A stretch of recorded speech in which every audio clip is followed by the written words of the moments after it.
Shalom, salam damai sejahtera Kristus bagi Bapak Ibu Saudara semua yang kasih Tuhan.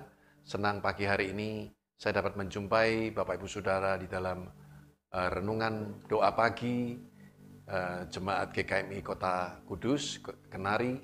Dan saya berdoa biar hari ini kita serahkan lebih dulu kepada Tuhan dan minta anugerahnya. Tuhan akan menolong kita semua. Mari kita satukan hati di dalam doa. Terima kasih Bapa di surga, bersyukur untuk pagi hari yang baru yang Tuhan berikan buat kami. Kami percaya anugerah-Mu yang baru juga Tuhan sediakan untuk kami boleh lewati sepanjang hari ini dengan berkat-berkat Tuhan yang terbaik. Terima kasih Bapa, sampaikan isi hati-Mu menjadi bekal untuk kami menatap hari yang baru, yang penuh pengharapan. Di dalam nama Tuhan Yesus, kami ucap syukur dan berdoa. Haleluya. Amin. Puji Tuhan. Saya ingin sampaikan renungan firman Tuhan yang saya beri tema yaitu berbagi hidup. Saya ambil dari surat 1 Tesalonika, patsalnya yang kedua, ayat yang ke-8. 1 Tesalonika, patsal 2, ayat yang ke-8, firman Tuhan berkata, "Demikianlah kami dalam kasih sayang yang besar akan kamu, bukan saja rela membagi Injil Allah dengan kamu, tetapi juga hidup kami sendiri dengan kamu, karena kamu telah kami kasih." Ini satu pesan pastoral dari Rasul Paulus kepada jemaat di Tesalonika, di mana Paulus mengatakan bahwa dia bukan saja hanya memberitakan Injil, tetapi juga membagikan hidupnya. Apa perbedaannya? Kalau hanya sebatas memberitakan Injil, artinya secara verbal dengan perkataan, Paulus mengajar di rumah-rumah ibadat atau di rumah-rumah jemaat kebenaran firman Tuhan. Sesuatu yang memang sangat penting untuk meletakkan dasar-dasar kekristenan kepada orang-orang percaya pada waktu itu. Namun, Paulus menegaskan di sini, bukan hanya saja dia memberitakan Injil, tapi juga membagikan hidupnya. Artinya bahwa Injil yang disampaikan bukan hanya dengan kata-kata, tapi juga dengan kehidupan Rasul Paulus, seluruh kehidupannya. Ada ungkapan yang berkata, khotbah yang bagus itu adalah ketika kita mengkhotbahkan hidup kita dan menghidupi apa yang kita khotbahkan.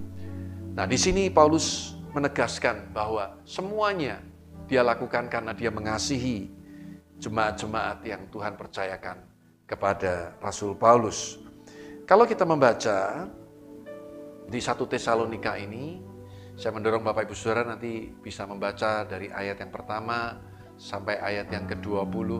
Anda akan bisa merasakan satu suasana di mana Paulus sungguh-sungguh mengasihi jemaat yang ada di Tesalonika. Kalau kita membaca di ayat yang ketiga, ditandai dengan kesediaan Paulus untuk memberi nasihat dengan kemurnian hati. Ciri-ciri orang yang mau membagikan hidupnya, dia tidak segan-segan untuk memberi nasihat. Itu tanda bahwa dia memperhatikan, dia mengasihi. Lalu kalau kita lihat di ayat yang ke-6, Paulus tidak mencari pujian. Tidak mencari pujian. Ada banyak orang hidup untuk mencari pujian. Tapi kalau kita hidup sungguh-sungguh untuk Tuhan, pujian datang dari Tuhan. Kita tidak perlu cari hormat dari manusia.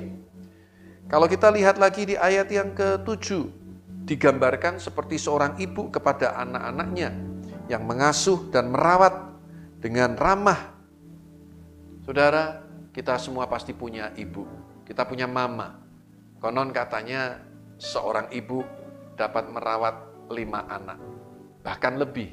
Tapi belum tentu 5 anak dapat merawat 1 ibu. Seorang ibu, dia akan korbankan segala sesuatunya yang terbaik untuk anak-anaknya. Seperti itulah Rasul Paulus membagikan hidupnya, kasihnya kepada jemaat-jemaat yang dia layani. Bukan hanya saja di Tesalonika, tapi semua surat-surat pastoral dari Rasul Paulus. Anda bisa merasakan nuansa kasih yang luar biasa. Ya, Kalau kemudian kita lihat lagi, nanti Bapak Ibu Saudara baca di ayat yang ke-9, Paulus mengatakan bahwa dia tidak mau jadi beban di dalam pelayanannya, dalam kehidupannya.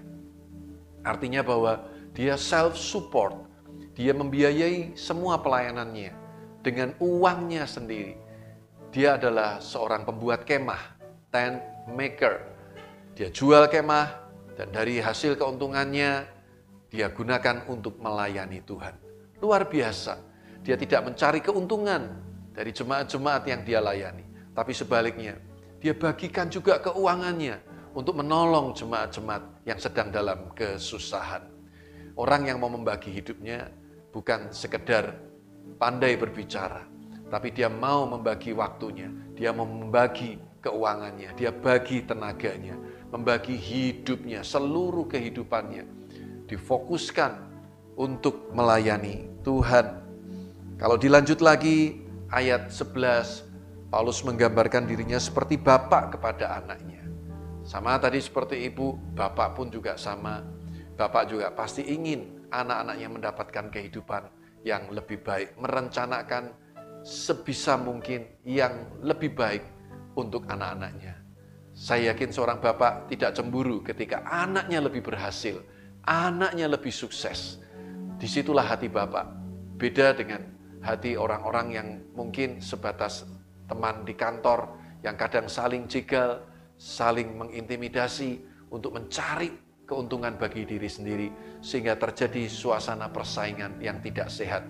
Tapi seorang ayah selalu rindu anak-anaknya lebih baik, lebih berhasil. Saudara, bahkan di dalam surat Korintus 1 Korintus 8 ayat 19, Paulus rela menjadi hamba supaya dapat memenangkan sebanyak mungkin orang. Dia rela. Orang yang mau membagi hidupnya, dia tidak pernah merasa direndahkan. Karena dia tahu, dia ada untuk melayani. Dia ada untuk berbagi hidup. Saudara, kalau kita membaca terus di dalam 1 Tesalonika ini, apa hasilnya? Dari apa yang Paulus lakukan tadi, ayat 13. Saya akan bacakan bagi saudara, 1 Tesalonika 2 ayat 13. Dan karena itulah, kami tidak putus-putusnya mengucap syukur juga kepada Allah. Sebab kamu telah menerima firman Allah yang kami beritakan itu, bukan sebagai perkataan manusia, tetapi dan memang sungguh-sungguh demikian, sebagai firman Allah, yang bekerja juga di dalam kamu yang percaya. Pada akhirnya jemaat di Tesalonika bukan sekedar percaya karena perkataan Paulus, tapi betul-betul dia melihat kehidupan Paulus. Sehingga firman Allah yang disampaikan oleh Paulus tidak diterima jemaat di Tesalonika sebagai perkataan manusia, tetapi diterima sebagai perkataan Tuhan. Istilahnya Paulus bukan omong doang, atau NATO, no action, talk only. Tapi sungguh-sungguh kehidupannya dia persembahkan untuk kemuliaan nama Tuhan, untuk membangun jemaat-jemaat Tuhan, tubuh Kristus, sehingga Injil tersebar ke banyak wilayah daerah, baik di Tesalonika, Filipi yang merupakan provinsi di Makedonia, satu provinsi yang dikuasai oleh tentara Romawi pada waktu itu, tapi juga di Kolose, ya, di Efesus, di tempat-tempat yang lain. Karena mereka melihat Paulus bukan hanya berbicara mengajar, tapi dia sungguh-sungguh membagikan hidupnya untuk supaya Injil itu dapat diberitakan. 1 Timotius 1 ayat 16. 1 Timotius 1 ayat 16. Firman Tuhan berkata, tetapi justru karena itu aku dikasihani, agar dalam diriku ini sebagai orang yang paling berdosa, Yesus Kristus menunjukkan seluruh kesabarannya. Dengan demikian aku menjadi contoh bagi mereka yang kemudian percaya kepadanya dan mendapat hidup yang kekal. Hidupnya menjadi contoh. Sudahkah hidup kita jadi contoh untuk anak-anak kita, untuk orang-orang di sekitar kita, untuk asisten rumah tangga kita, untuk teman kita di kantor atau di kampus? Sudahkah hidup kita jadi contoh? Ini bukan perkara yang mudah. Ini bukan perkara yang mudah karena kita masih belum sempurna. Tapi mari kita berusaha untuk hidup ini jadi kesaksian, jadi contoh, sehingga mereka melihat Injil dalam kehidupan kita. bukan dari perkataan kita saja, tapi dari seluruh kehidupan kita. Mereka bisa melihat bagaimana Tuhan sudah mengubah kehidupan kita. Sehingga kata-kata yang keluar dari mulut kita diurapi oleh Tuhan. Sehingga mereka menerima bukan lagi apa yang manusia katakan, tapi benar-benar apa yang Tuhan katakan. Di dalam surat Filipi pasal yang pertama, ayat 22, firman Tuhan berkata, "Tetapi jika aku harus hidup di dunia ini, itu berarti bagiku bekerja memberi buah. Jadi mana yang harus kupilih? Aku tidak tahu." Inilah keputusan Rasul Paulus. Kalau aku harus hidup di dunia ini, hidup untuk memberi buah. Dia tidak mau menjadi orang Kristen yang pasif, yang tidak produktif. Tapi dia mau menjadi orang Kristen yang produktif, di mana hidupnya menghasilkan buah. Buah pertobatan, buah jiwa-jiwa. Dan itu yang Paulus usahakan. Kalau kita baca ayat ini sepertinya tadi diakhiri dengan kata aku tidak tahu. Tapi kalau Anda baca ayat 23, 24, secara manusia, secara daging, di ayat 23 dikatakan, lebih baik dia mati dan tinggal bersama dengan Kristus. Tetapi lebih perlu untuk aku tinggal di dunia ini demi kamu, demi jemaat-jemaat. Artinya bahwa akhirnya dia mengambil keputusan untuk rela tinggal di dunia walaupun di dalam pelayanannya dia sangat-sangat menderita. Dia pernah karam kapal, dia pernah dipenjara, dia pernah dicambuk, dia pernah harus menghadapi binatang buas, dia harus menghadapi fitnahan orang-orang Yahudi dan orang-orang yang membenci dia. Tetapi Paulus merasa lebih perlu untuk tinggal di dunia ini supaya dia bisa menghasilkan buah. Buah jiwa-jiwa, keselamatan. Seperti yang Alkitab katakan, satu jiwa bertobat, seisi sorga bersorak-sorai. Saudara, saya rindu mari kita juga memiliki kehidupan seperti Rasul Paulus yang mau berbagi. Anak muda, kalau engkau belum bisa berbagi waktu dengan orang lain, berarti engkau belum siap untuk menikah. Kalau engkau belum siap untuk berbagi keuangan, waktumu, pikiranmu, berarti engkau belum siap untuk berorganisasi. Orang yang siap berorganisasi, dia harus mau berbagi. Ada sesuatu yang diambil, yang harus hilang dari hidup kita demi menutup mungkin kebutuhan organisasi atau satu kelompok atau keluarga. Dan saya mau ingatkan, hidup yang berarti bukan hidup yang berapa banyak yang kita dapatkan, yang kita miliki, tapi berapa banyak yang kita bisa bagikan untuk jadi berkat bagi banyak orang. Entah itu mungkin waktu kita, talenta kita, keuangan kita. Itu akan membuat kelak kita melihat bahwa hidup kita benar-benar maksimal dan tidak ada yang kita sia-siakan. Jangan buang-buang waktumu, karena hari-hari ini hari-hari yang jahat.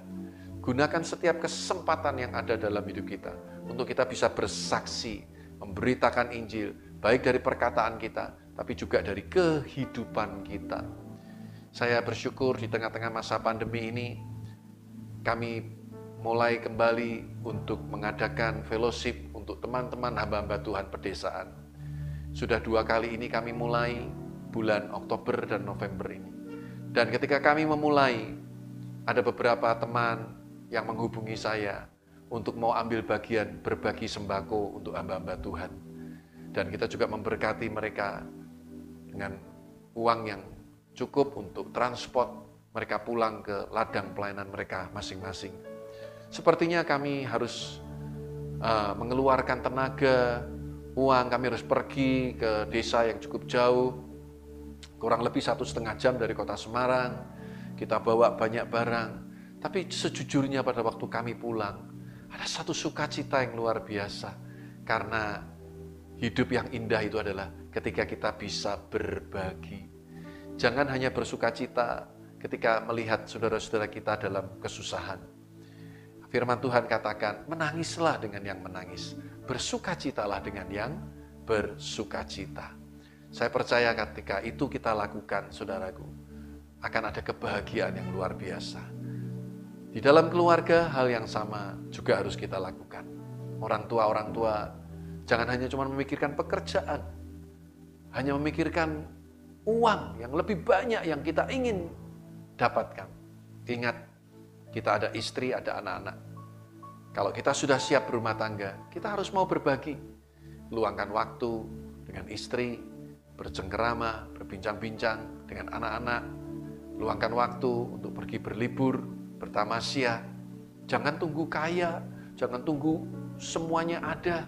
Mulai dari sekarang, sebelum semuanya terlambat dan penyesalan tidak akan ada gunanya.